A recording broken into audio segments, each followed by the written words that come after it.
The Christmas before last, David changed everything in our family. It was a betrayal so quiet, yet its echo reverberated through our entire home. He swapped out our family's legendary roast recipe, the one passed down through cherished generations, carefully guarded and lovingly perfected, replaced it with Sarah's, his new wife's, at our most sacred annual holiday dinner. My heart sank, a heavy stone in my chest.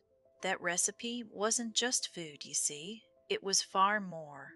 It was generations of love, patience, and shared history.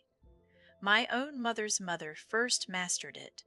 Then my mother lovingly taught me. Each holiday, it was our family's unique pride. It was the true centerpiece of every holiday gathering, a powerful symbol of who we were and where we truly came from. David, my eldest son, always had such raw, driving ambition. He wanted to impress absolutely everyone he met, always aiming higher than the last. Sometimes, in his striving, he just forgot what truly mattered in a deeper sense. That year, I arrived at his grand house, ready to make my usual, cherished contribution, my trusted ingredients clutched in hand. He stopped me right at the door. His smile didn't quite reach his eyes. "Mom," he said, "Sarah's handling the main dish this year." The words hung in the festive air, heavy and sharp.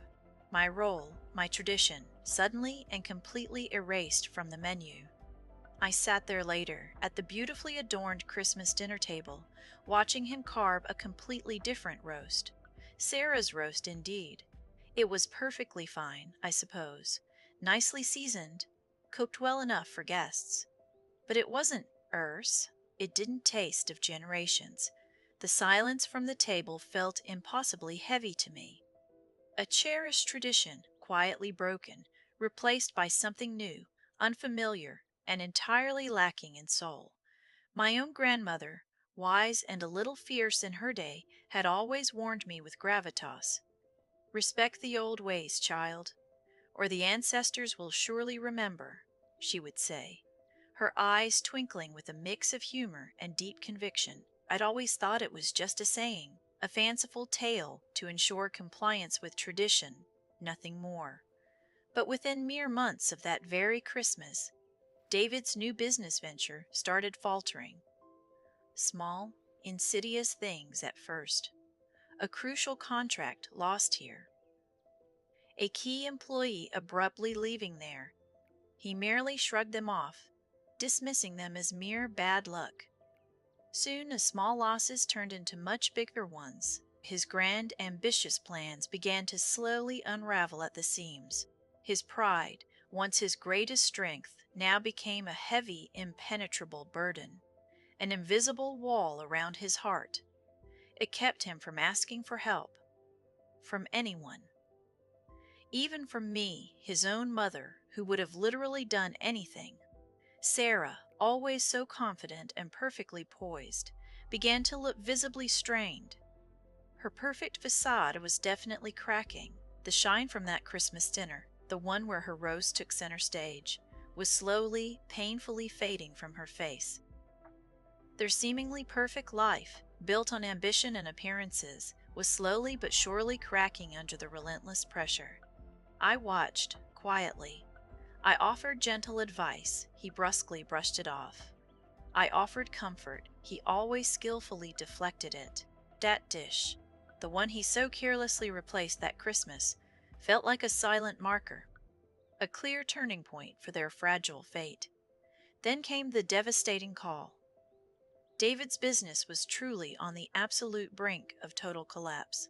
He needed a loan, a very, very big one, the kind that would drain my carefully accumulated savings entirely. A lifetime of careful planning, all my security and future, now at desperate risk because of his regrettable choices.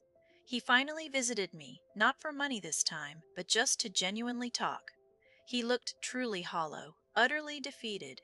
He didn't mention the recipe directly, but his words circled around lost traditions and deep, profound regrets. I just listened. The curse wasn't about revenge, you see. It was never meant to be malicious or cruel. It was simply about consequence, about what truly happens when you thoughtlessly discard what sustains you, when you forget where your true strength lies, not in fleeting ambition, but in your roots and cherished heritage. He didn't say, "Mom, I'm so very, very sorry about the roast," but he didn't have to utter those words. But he didn't have to utter those words. The truth was written all over his face, in his slumped shoulders and haunted, remorseful eyes.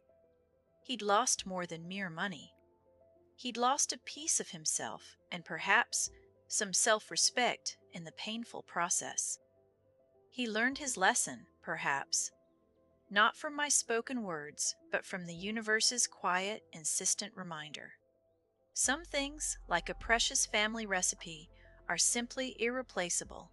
They hold a deep, profound power, all their own, a power to connect, to nourish, to sustain, and to gently humble even the most ambitious of sons. After my son replaced my family recipe at Christmas, and my curse took effect, what would you do first in that situation? Subscribe for more. Thanks for watching. Drop a like if you liked it. Comment with your ideas for the next video.